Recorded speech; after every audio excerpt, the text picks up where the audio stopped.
Are you pregnant and trying to decide whether or not you should get a birth doula? Well, my name is Renee and I'm an experienced, certified labor and delivery nurse, and I'm going to give you 3 things to look for to make sure that you aren't wasting your money on your birth doula. But first, before I do that, you need to identify what reasons you are looking for a birth doula, as well as the personalities that you get along with, as well as you also want to know what type of birth you want to experience. These 3 things are going to be very important in you making your final decision on your birth doula. Now be sure to watch through until the 3rd tip is given, because that is where the heart of this lies. Now, stay tuned. Number 1, you want to know when your birth doula is going to be present.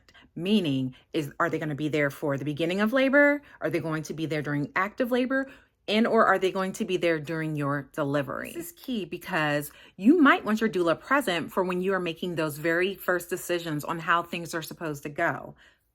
But you may also want your doula there during your toughest times, when you're in the thick of labor or when you're actually pushing your baby out. Right? So understanding when they plan to be there, when they are able to be there, how they change shifts is going to be key to finding someone that is worth your money.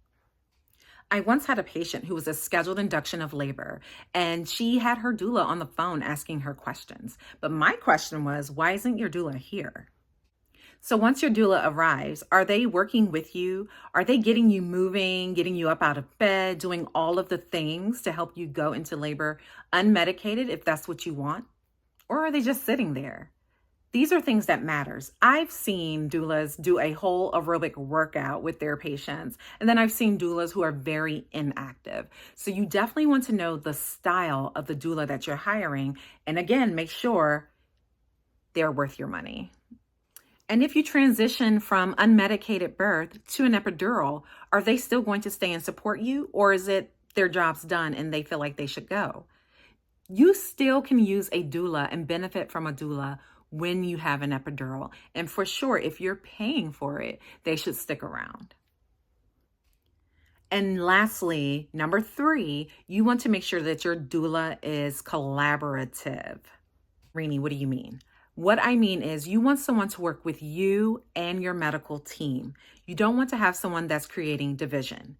For example, I have worked at a hospital where we've had to ban doulas. Not all of them, but one in particular. She was extremely argumentative, and she didn't let the providers do what they needed to do to help manage the patient. She wouldn't even let the doctors have a conversation with the patient. So you can imagine how much angst this can create in an already potentially stressful situation for the patient.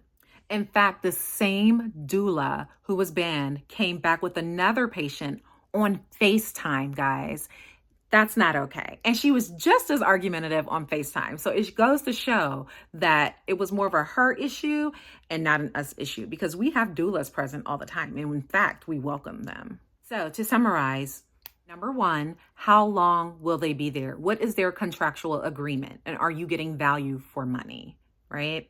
Labor can take days, and are they going to be with you throughout?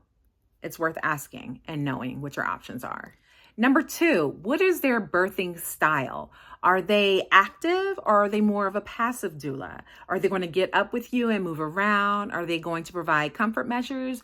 Or are they just going to sit there? This is going to be very important. And if you transition to a medicated birth, meaning you get an epidural, do they just leave, or are they going to stay? And lastly, are they collaborative? Are they willing to work with you and your medical team?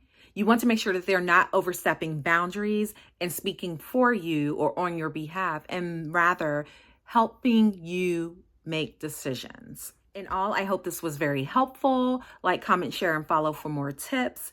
And these are the 3 tips that you got from me, an experienced labor and delivery nurse, and I'll be in touch.